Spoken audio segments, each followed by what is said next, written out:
প্রিয় সকল ভাইদের উদ্দেশ্যে বলতেছি, ভাই মালয়েশিয়ার থেকে বলতেছি। আমার চ্যানেলের নাম হচ্ছে রাতুল মিডিয়া RM34। যাই হোক, আমরা প্রায় আপনার 10,000 লোক ছিলাম একটা হোয়াটসঅ্যাপ আইডিতে। যেরকম Malaysia, Qatar, Kuwait, Dubai, America, Japan, France, হ্যাঁ, অনেকগুলো কান্ট্রি নিয়ে আমরা প্রায় 10,000 লোক ছিলাম। ওইখানে একটা গ্রুপ ছিল, আমাদের হোয়াটসঅ্যাপ গ্রুপ। আমরা সবাই মিলে বলছি যে কোনো লোক একটা টাকাও বাংলাদেশে কেউ পাঠাবেন না, একদমই না, প্রয়োজনীয় বাদে। হ্যাঁ, যে 10,000, 12,000 এরকম যার চলার মতো, মানে চাল কেনার মতো যার টাকা লাগবে, শুধু খালি চাল কেনার মতো টাকা দিবেন। চাল কিনলে আল্লাহ মনে করেন যে শুধু ভাত খেয়েও থাকা যায়, সমস্যা নেই। আমরা এরকম একটা প্রিপারেশন নিছি। যাই হোক, আজকে মানে এত আনন্দ লাগতেছে, মানে বাসা দিয়া বোঝানো যাবে না। হ্যাঁ, আমি এইমাত্র কাজ শেষ করে যাইতেছি আপনার বাসার দিকে। এই যে যাইতেছি।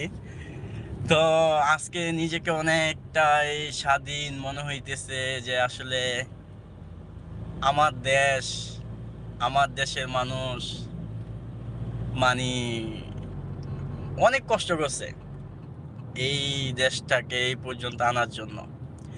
তবে সবচেয়ে থেকে কষ্ট লাগছে, দুঃখজনক, কষ্টজনক, যে আমার ভাইয়েরা যেইভাবে তাদের তারা জীবন্ত,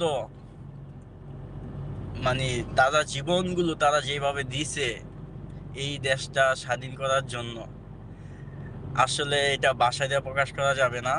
তাদের প্রতি অনেকটাই দুঃখ আমরা প্রকাশ করি, দোয়া করি আল্লাহর কাছে যেন তাদেরকে জান্নাতবাসী করেন, জান্নাতুল ফেরদৌস দান করেন, আরো অনেক কিছু তাদেরকে আল্লাহ যেন দেন। তাদেরকে আমরা আজীবন মনে রাখবো। আমাদের পরের প্রজন্ম যারা আসবে তারাও তাদেরকে স্মরণ করবে ইনশাআল্লাহ।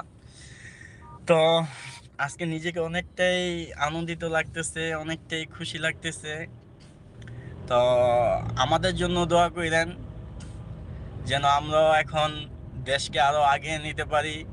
আমরা প্রবাসীরা, যত প্রবাসীরা আছি, যত কষ্ট করি, কষ্ট করে যেন দেশকে আরো আগাইতে পারি। এখন আরো বেশি বেশি রেমিটেন্স যেন আমরা দিতে পারি।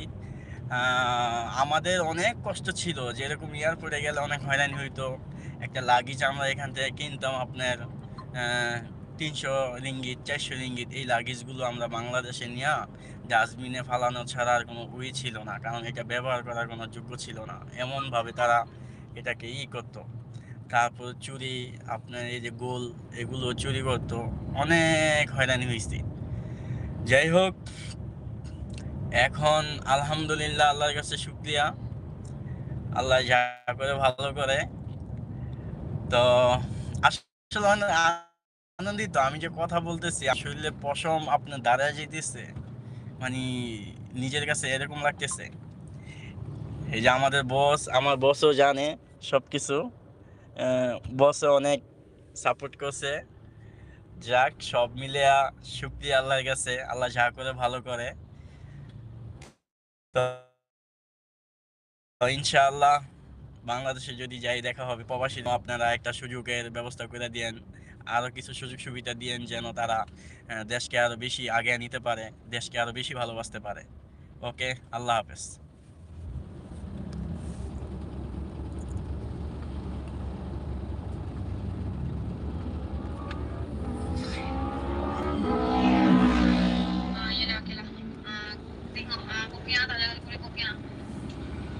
Oke, baik, baik.